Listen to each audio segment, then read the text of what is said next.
कि यहाँ पर आयुक्त महोदय के पास में तो हमारी बात पहुंच ही जाए, लेकिन हमारी और आपकी सबकी जो मांग है वो दिल्ली तक और जयपुर तक भी जानी चाहिए। जय जोहार का नारा है, जय जोहार का नारा है।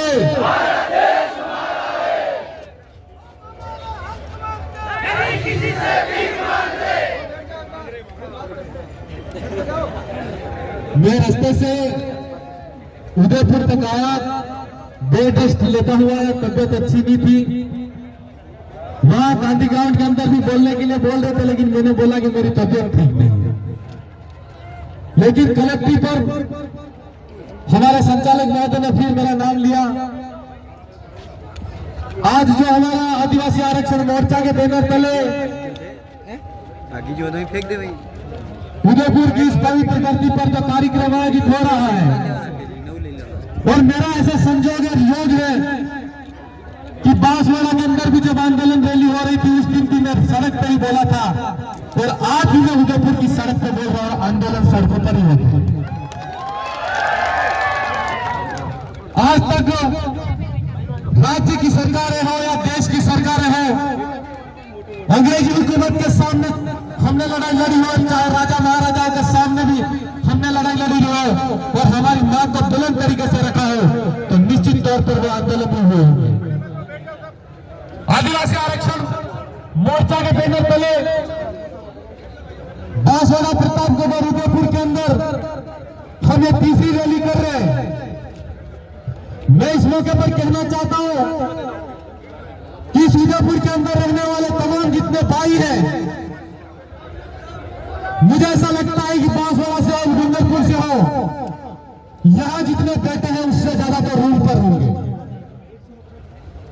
मैं तमाम जितने बेरोजगार भाई हैं जो यहाँ रीड और अन्य कोचिंग के लिए, प्रतियोगी परीक्षाओं के लिए तैयारी के लिए यहाँ पर रहते हैं, उनसे मेरा कहना है कि आप कौन सी नींद के अंदर सोए हो, और आज अगर नींद के अंदर सोए हो और जब प्रतियोगी परीक्षा के अंदर आप पास करना चाहेंगे, तो निश्चित तौर पर ऐसा लगता है कि आप एसटी का जो प्रतिनिधित्व है उसके अंदर सीट के अंदर ही जाकर सरकारी नौकरी के अंदर जाएंगे। मेरी आप सबसे गुजारिश और निवेदन है कि आज आपसे चूक हो गई हो, कोई बात नहीं, लेकिन आने वाले समय के अंदर जब कभी भी आरक्षण की बात हो, हमारे हक अधिकार की बात हो, तो निश्चित तौर पर आप जितने कमरों के अंदर रहने वाले मेरे युवा भाई हैं, बेरोजगार भाई हैं, उनसे मेरा निवेदन है कि आपको लड़ाई लड़नी है तो कलम तक की नहीं लड़नी है। जब समाज सड़कों पर है तो उसके साथ में कंधे से कंधा मिलाकर यहाँ पर लड़ने की जरूरत है, ऐसा मैं आप सबसे कहना चाहता हूँ। साथियों, आप सबने बहुत सारी बातें करी, वहां पर वक्ताओं ने बातें करी, सुनी, लेकिन जहां पर इस राज्य और देश के अंदर आरक्षण का मसला शुरू होता है, आरक्षण वो है कि जब इस देश के अंदर राजा महाराजाओं के साथ में लड़ाई हुई तो जिन लोगों का सबसे ज्यादा शोषण हुआ और इस देश के अंदर आजादी मिली, तो अंग्रेजी हुकूमत के सामने हमारे लोगों ने सबसे ज्यादा लड़ाई लड़ी, और हमारे उन लोगों ने अपने प्राणों की आहुति देकर इस देश को आजाद कराने में हम लोग भूमिका निभाई। आज अगर सरकारी सेवाओं के अंदर लोगों को लोकतांत्रिक व्यवस्था के माध्यम से हम लोगों को सरकारी सेवाओं के अंदर प्रतिनिधित्व से दूर रखा गया, तो हमको सरकारी सेवाओं के अंदर प्रतिनिधित्व कैसे मिले? वो है आरक्षण। आरक्षण का मतलब मैं मोटे मोटे तौर पर आप सबसे बहुत कम समय में बात कहना चाहूंगा कि 5 जनवरी 2011 को सुप्रीम कोर्ट ने कहा कि आदिवासी इस देश का मूल मालिक है, और अनुसूचित इलाके के अंदर यह कहा जाता है कि जिस अनुसूचित इलाके के अंदर आदिवासी है वहां की कृषि की भूमि कोई भी सरकार, कोई भी कंपनी नहीं खरीद सकती और ना ही उसको ले सकती है। तो मेरे कहने का मतलब यह है कि अगर 100 कुर्सी लगा दी जाती है, वो 100 कुर्सी पर कौन बैठेगा ये तय नहीं होता है, लेकिन 45% रिजर्वेशन जो पहले से तय होता है कि 100 कुर्सी पे 45 आदमी आदिवासी बैठेंगे, यानी मालिक बैठेंगे, ये तय होता है, ये आरक्षण। मेरा आपसे कहना है कि वहां पर कई वक्ताओं ने बात कही थी और कहा गया था अंदर जितनी सरकारी सेवाओं के अंदर वैकेंसी निकली है, भर्तियां निकली है, उन भर्तियों को में आदिवासियों को पीएचपी क्षेत्र का 45% आरक्षण है, वो 45% आरक्षण भी नहीं दिया जा रहा है।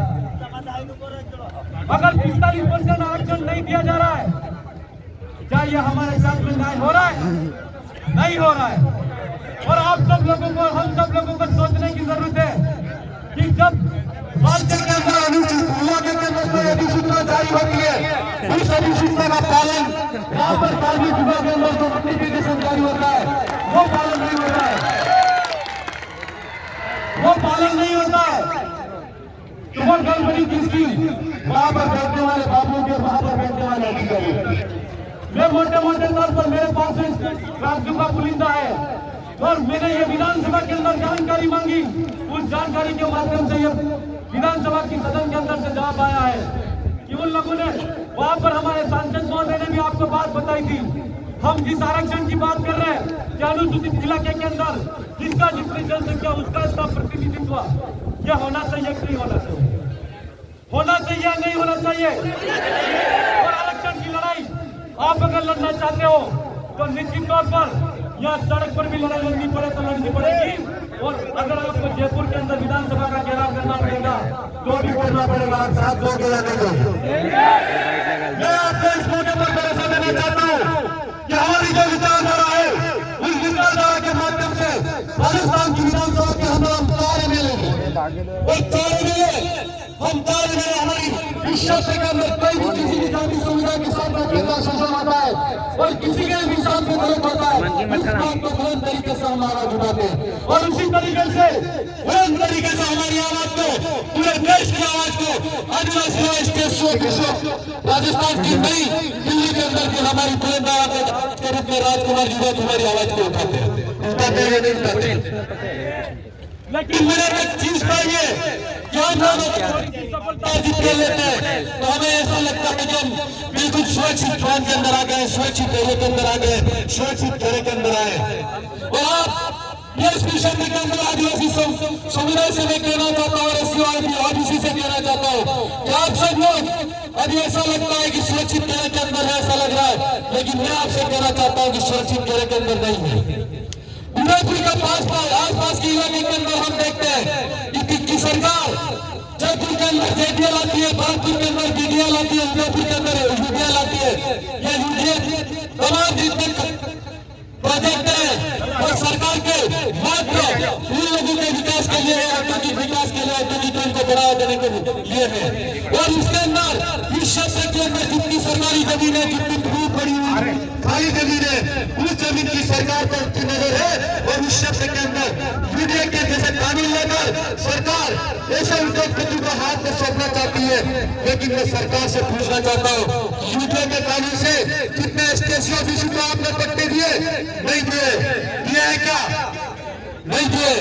आप सब लोगों की मांग होनी चाहिए कि यहाँ पर श्रीलंका की जमीन खाली जमीन पड़ी है, यू करके आप सब लोग उद्योगपतियों को तो जमीन दे रहे हो। लेकिन मेरा आपसे कहना है कि आजादी से पहले भी यहाँ पर निवास करने वाला आदिवासी समुदाय, महाराणा प्रताप और राणा पीर के साथ में लड़ने वाला आदिवासी समाज, उसके तौर पर आप देख लो, जंगलों के बीच में जमीन काबिज है, खाली जमीन पर काबिज है और उसको और आज अगर सरकार पट्टे नहीं देना चाहती है तो हम लोगों को सोचना है, उसको सामूहिक रूप से हमको लड़ना है। ये लड़ाई किसी जय कृष्ण पटेल की या किसी 4 एमएलए की या एक सांसद की लड़ाई नहीं है। इस लड़ाई को हम सबको सामूहिक रूप से लड़ना पड़ेगा। मेरा आप सबसे कहना है कि आप एक एमएलए से बना देने से ये सब कुछ हासिल हो जाएगा, ऐसा नहीं सोचना है। अगर कोई सरकार कोई कानून अगर गलत आता है तो आप आज जिस तरीके से आरक्षण की जो लड़ाई हम लोग सड़कों पर लड़ रहे हैं, ठीक उसी तरह हमारी लड़ाई को बुलंद तरीके से आपको फिर से सड़कों पर लड़ने की जरूरत है। आप सब लोगों को समझना है। मैं आप सबसे ये बात इसलिए कहना चाहता हूँ, क्या उदयपुर के आसपास के इलाके के अंदर 90% ऐसे लोग हैं, उद्योगपति माफिया लोग हैं, जिन्होंने खाली पड़ी जमीन है, सरकार की जमीन है, जंगल की जमीन को यूडीए जैसे कानून लाकर उद्योगपतियों के हाथों में सौंपने का काम किया है या नहीं किया है? अगर ऐसा मामला आता है तो मैं आप सबसे कहना चाहता हूँ कि आप जैसे 5 लोग अगर फ्री है और उन लोगों को लड़ने का वादा रखते हैं, हिम्मत रखते हैं। जब सरकार हमारा साथ नहीं देती है, शासन हमारा साथ नहीं देता है, प्रशासन हमारा साथ नहीं देता है, और सत्ता के अंदर अगर विपक्ष की भूमिका में हम लोग हो तो आप सब लोगों को हाईकोर्ट और सुप्रीम कोर्ट का रास्ता अपनाना चाहिए। मैं निश्चित तौर पर दावे के साथ कह सकता हूँ कि यहाँ पर अनिश्चित इलाके के अंदर अगर आदिवासी कोई भी केस लड़ेगा, सुप्रीम कोर्ट और हाईकोर्ट के अंदर हम लोग जीतेंगे। ये मेरा आप सबसे कहना है। मेरा आप सबसे कहना है कि हमें लड़े अगर सड़क पे सही तरीके से लड़ी जा रही है, विधानसभा की सदन के अंदर लड़ी जा रही है, लोकसभा की सदन में निश्चित तौर पर मेरा आप सबसे युवा साथियों से जागरूक है, जिनसे कहना है, यूट्यूब के माध्यम से सुन रहे उनसे भी कहना है कि आप सब लोगों को इस लड़ाई के अंदर गंदे से गंदा सरकार के साथ प्लान ला रही है। हम सब देख रहे हैं जितने भी उद्योगपति हैं, उन उद्योगपति को आसानी से जमीन मिल रही है, लेकिन सदियों से आजादी से भी पहले राजा महाराजाओं के काल से इस जमीन पर आदिवासी काबी जो उसको सट्टा देने में सरकार को जोड़ा। और मैं तमाम प्रशासन और अधिकारियों से भी कहना चाहता हूँ, मेरे कुछ जानकारियां तो यहाँ की जुटाइए और 4 साल के अंदर 2 जानकारी ऐसी जुटा लूंगा कि उदयपुर के आसपास के इलाके के अंदर क्या क्या हो रही है और क्या क्या प्रशासन के इशारे पे हो रहा है, प्रशासन क्या कर रहा है, उसकी नजर हमारी है। और मैं उदयपुर के तमाम साथियों से कहना चाहता हूँ कि भले ही मैं यहाँ पर एमएलए को भागीदार का हूँ, लेकिन राजस्थान की विधानसभा के अंदर आप सबके अंदर किसी बात के अंदर कोई किसी के साथ में अत्याचार शोषण होता है तो निश्चित तौर पर आपके साथ में कंधे से कंधा मिलाकर आकर खड़े होने की कोशिश करूंगा और आपके लिए लड़ने की विधानसभा की सदन के अंदर भी करूंगा। आज मेरा साथियों स्वास्थ्य नहीं था, लेकिन ये जय जोहार का नारा ही ऐसा है कि उसने टेबलेट में घर से यहाँ तक आकर टेबलेट से सही नहीं हुआ, लेकिन आप सबके जयकारों ने मुझे यहाँ पर एकदम तंदुरुस्त कर दिया, ऐसा लग रहा है। ये पावर, ये ताकत हम सब में होनी चाहिए। मैं मोटे मोटे तौर पर आप सबसे कहना चाहूंगा कि अभी यहाँ पर राजस्थान राज्य विद्युत उत्पादन निगम की जो भर्ती हुई, उसके अंदर अनुसूचित इलाके के अंदर जो भर्ती हुई है,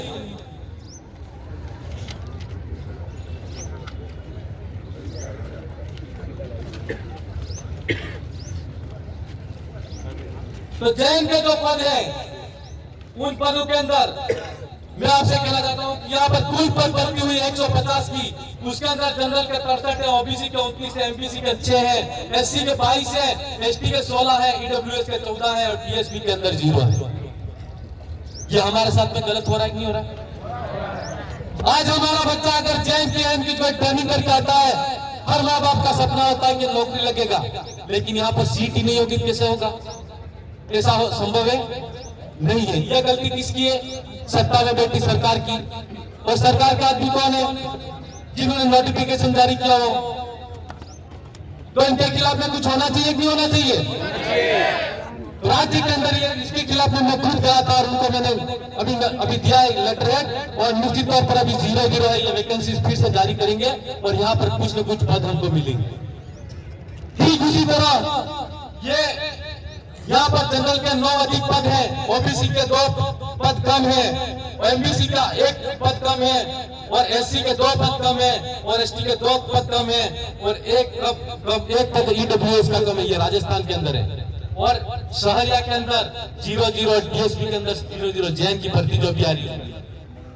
ठीक उसी तरह चतुर्सेन की जो भर्ती आई है, उसके अंदर कुल 5522 पद डीएसपी क्षेत्र के हैं, और यहाँ पर 10.52% वैकेंसीज के अंदर हमारे पद है। इतने 10.52 हम लोगों को यहाँ पर भी 45% रिजर्वेशन नहीं दिया गया।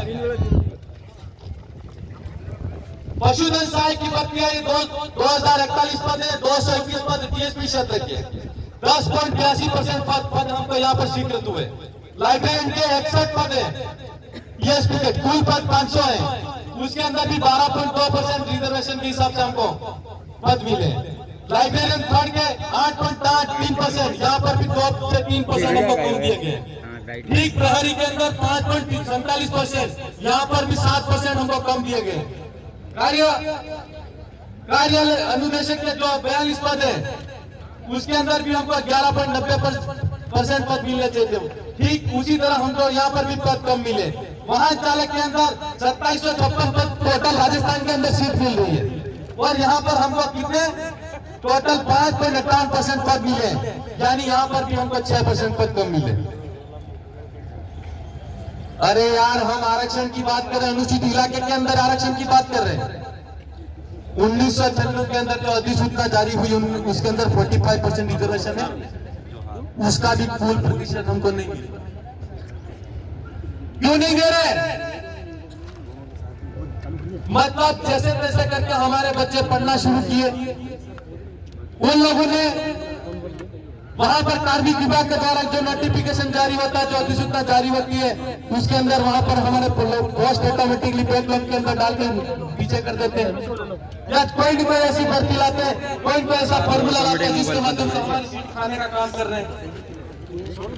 तो हमको हर जगह से ये लोग पीछे करने का काम कर रहे हैं। अभी जैसे इस डीएसपी क्षेत्र के अंदर 33 और 40% बाध्यता कर दी उन लोगों ने, उसके अंदर भी हमारे लोगों को जाने में दिक्कत हो रही है। क्यों हो रही है? जैसे तैसे करके सरकारी स्कूल के अंदर हमारे बच्चे गरीब इलाके के अंदर, पहाड़ी इलाके के अंदर पढ़ना शुरू किए, लेकिन वहां पर पढ़ने के बाद में भी उन्होंने 33% 40% जैसी फॉर्मूला लागू करके वहां पर भी पिछाड़ने का काम कर रहे हैं। यह जितनी भर्तियां मैंने गिनाई आप सब लोगों को, उसके अंदर एक एक वैकेंसी के अंदर 5-5, 7-7 पद कम है, यानी एक एक घर के अंदर अगर 7-7 वैकेंसी, 10-10 वैकेंसी कम आ रही है, तो 100 में एक परिवार के अंदर अगर एक बच्चा भी नौकरी लगता तो 10 परिवार सुधारता कि नहीं सुधारता? तो ये लोग पीछे से भी हमारे साथ में शोषण कर रहे हैं। मेरा आप सबसे कहना है कि कैसी भी भर्ती आ रही है, युवा बेरोजगार भाई जो पढ़े लिखे हैं उनको तो कम से कम थोड़ी जागरूकता रखनी चाहिए कि नहीं रखनी चाहिए? तो मेरा आप सबसे कहना है, अभी वाहन चालक भी हमको गोली मार के अंदर मारा जा रहा है। वो राजस्थान के अंदर टीएसपी को 5.58 और इसमें आरक्षित श्रेणी में एससी को भी 1.94%, एसटी एसटी वर्गों को 43.45%, जबकि जनरल को 54.54% सीटें दी गई है। मतलब वाहन चालक के अंदर भी हमारी 2% सीटें कम की गई। ये बहुत बड़ा घोटाला कर रही है, नहीं कर रही सरकार? कर रही। अरे सरकार कर रही है, नहीं कर रही है? अरे डबल इंजन की सरकार कह रहा हो, राजस्थान का और दिल्ली के अंदर डबल इंजन की सरकार है। मेरा आप सबसे कहना है कि आदिवासी आरक्षण मोर्चा में बनने चले उदयपुर में के अंदर कार्यक्रम हो रहा है, कम से कम इतनी बुलंद आवाज देखो कि डबल इंजन की सरकार जो पूरा दिल्ली के अंदर है, उसके कानों के पर्दे हिल जाने चाहिए, नहीं हिल जाने चाहिए। और वर्तमान सरकार के माथे पर चूने नहीं गिरी। मेरा आप सबसे कहना है, अंत में मैं एक नारा 2013 के अंदर जब अनुसूचित इलाके के अंदर आरक्षण का आंदोलन चल रहा था, उस समय हमने छात्र राजनीति के अंदर था और मेरा एक स्वजन का एक आंदोलन था, आंदोलन का नारा था, मैं उसको पुनर्जीवित करना चाहूंगा। मैं चाहूंगा कि आप घोष और जयकारा का नारा पहले बुलंद तरीके से पूरे उदयपुर शहर के अंदर जाना चाहिए, डीएसपी क्षेत्र के हर युवा के खुआ में चलना चाहिए कि नहीं चलना चाहिए? मैं नारा लगाऊंगा, आपको बोलना है आरक्षण।